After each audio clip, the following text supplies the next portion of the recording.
If you're able to get 2/3 of the states to support this, how realistic of an idea is this? Getting a majority of state legislatures to support supported debt limit increases. It's basically designed so the debt limit increase can never happen.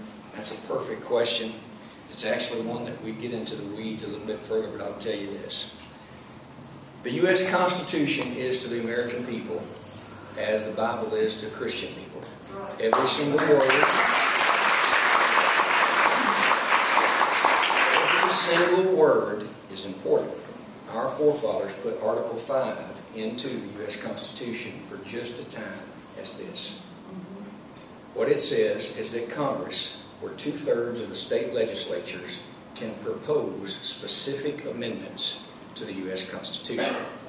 We must have 34 states to propose the same model resolution, the same.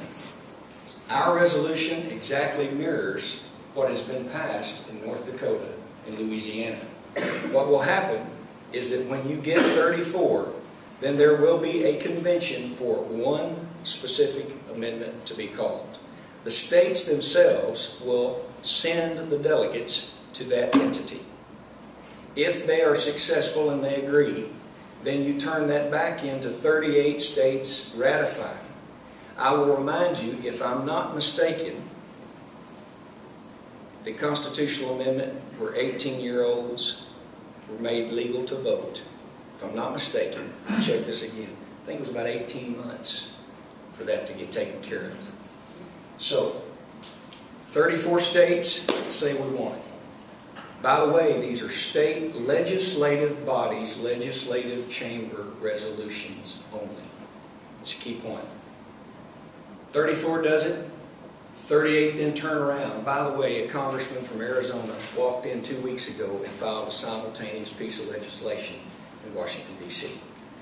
So you now have federal level people trying to push this, but the state movement will carry on. So I hope that's answered your question. Well, I guess the amendment itself, though, the idea of not raising the debt ceiling without a majority of state legislatures, exactly right. Is that designed to basically make it impossible to raise the debt ceiling? No, you're exactly right. And I'm sorry I didn't respond to that aspect of it. This says that you can raise the federal debt ceiling, but you have to have 26 states agree to continue to carry us over that cliff.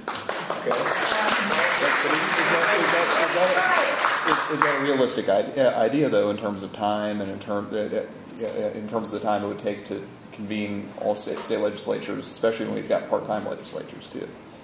Most of the legislatures meet on an annual basis now, and you can call special sessions at any time.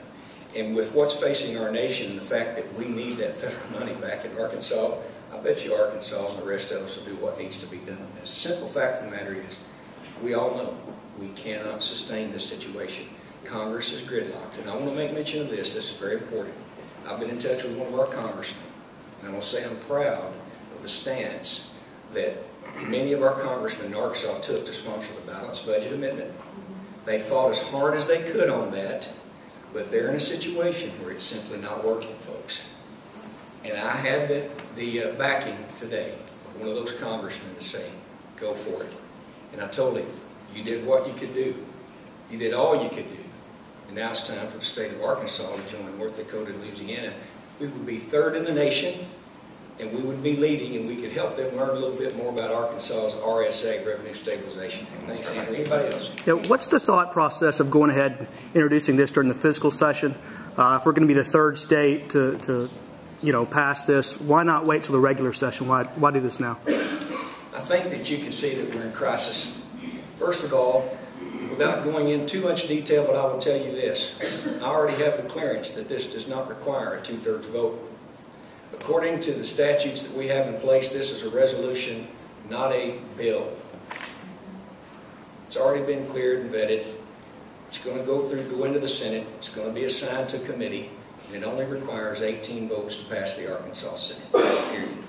It's a very good question, though, Jason. Anybody else? Senator, like you said, your words specifically were that every word in the Constitution is sacred or important. That's right.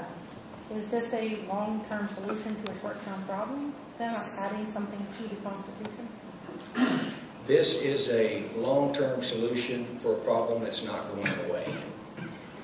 You have seen when the last administration took over, again now, Democrat, Republican, it doesn't matter. We went from $6 trillion to $15 trillion. This is critical. And it's not short term, because we've reached a situation in our country right now.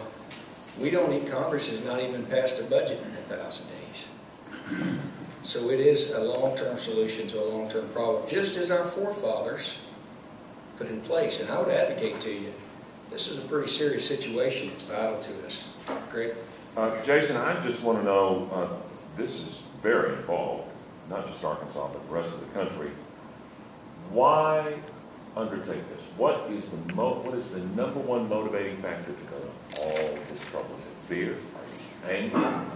What's behind it? You know what's my motivating factor? I want Arkansas to be the best place to live and work and raise a family.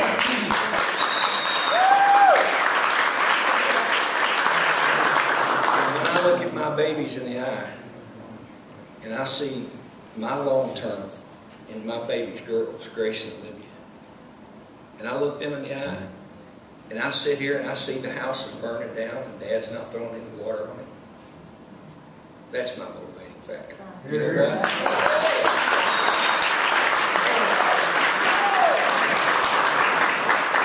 If any of my colleagues want to say anything at all, I'll take more questions there unless you have another one.